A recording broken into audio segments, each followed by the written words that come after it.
we could say probably, and Howard Balzer joins us now. Do you expect Miami being any different than the last few weeks with Marvin Harrison and how they're going to use him?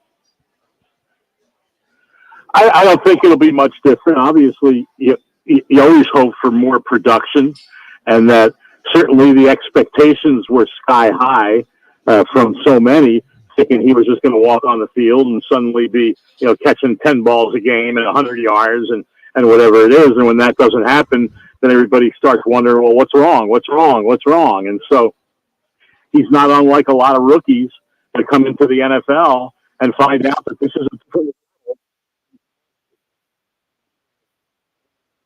different reasons why things have happened the way they have. But everybody just professes confidence that give it time, that it's going to be fine, whether that's Gannon talking about it, whether it's Kyler Murray talking about it, whatever it is. And I'm sure certainly it's frustrating for him because he expected things to be a lot better. And so, you hate to say be patient, but sometimes that happens no matter who you are when you come into the NFL. And we've seen other first-round receivers come in, and it takes some time. It takes some time to really begin making that impact. Not with all, but a lot of times it does. And so that's where it is right now. And you just hope as we head towards the halfway point and down the home stretch of the season, that obviously the production becomes a lot better and more consistent. Howard, I would have thought they would have had more designed packages for him. Put him in motion, slot. I think Dan Orlovsky said that on the broadcast. I said he nailed it. More designated shots with him, some motions. Just get him the ball and allow him to make some plays with his legs. Just have not seen that part of Petsy calling to designate some plays for him. Well, I can understand partially that aspect of it, but at what point do you stop that? I mean, yeah, I'm sure there's plays in there for him.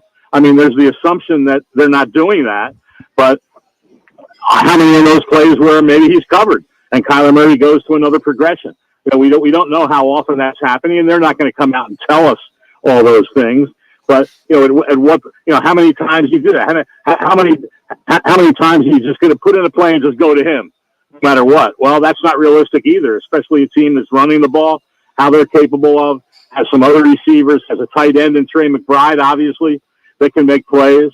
And so that's the whole the whole rub in all that. That it sounds easy to say it, but I think it's another thing to actually put that into motion and have it work. And I think that's the thing when play calling, to me at least, when it gets criticized, because a lot of times no one knows what the play call is when the play comes in, and how many options are there on that play for the quarterback. Now, obviously, it's a running play. It's a running play, but in the passing game, there are a certain number of options in it.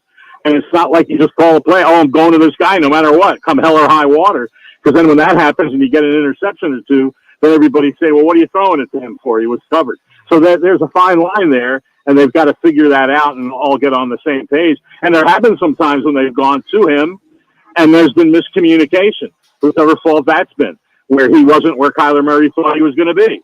So all those things are contributing to where it is right now.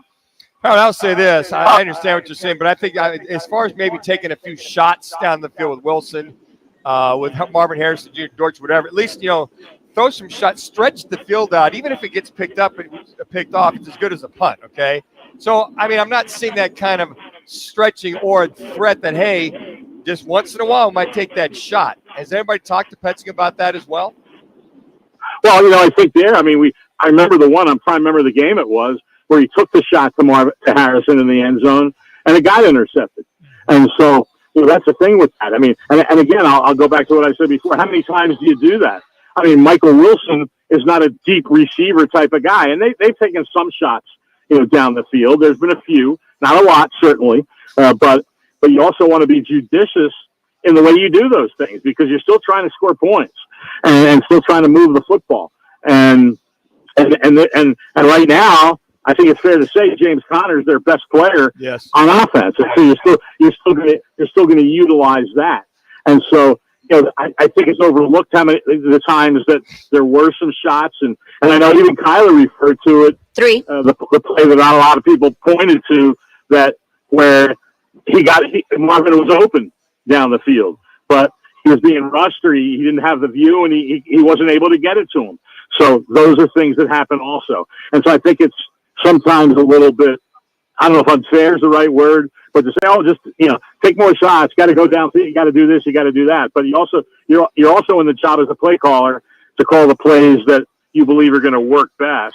And you just got to find that fine line where, like I said, where it becomes more productive consistently. And the other thing too, it's also the way the defense is playing you. I mean, Marvin Harrison said that today when he was talking to the media. He is seeing what defenses have been doing to try to take him out of the game.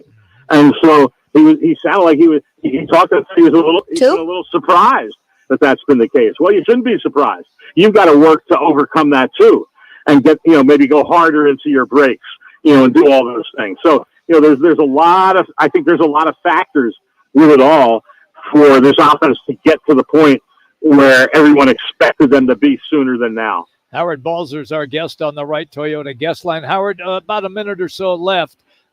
Defensively against the Dolphins, Tua Tagovailoa appears to be coming back at quarterback. They have the fastest wide receivers in the league. How is the defense going to try to take care of the Dolphins' offense? Yeah, it's a great question. Now, two of those receivers that have that speed, they're banged up.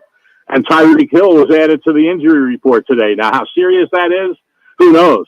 But obviously, that's going to be a challenge to that defense, especially if Sean Murphy bunting. People can criticize him all they want, but the guy does have experience, and you've got a very young secondary after that. And so can those guys hold up against those receivers? And that's going to be the question. Certainly you try to get pressure, but now you don't have Dennis Gardeck. But it still will come down. I mean, the interesting thing with the game against the Chargers is that I think a lot of people were surprised how good this team was against the run.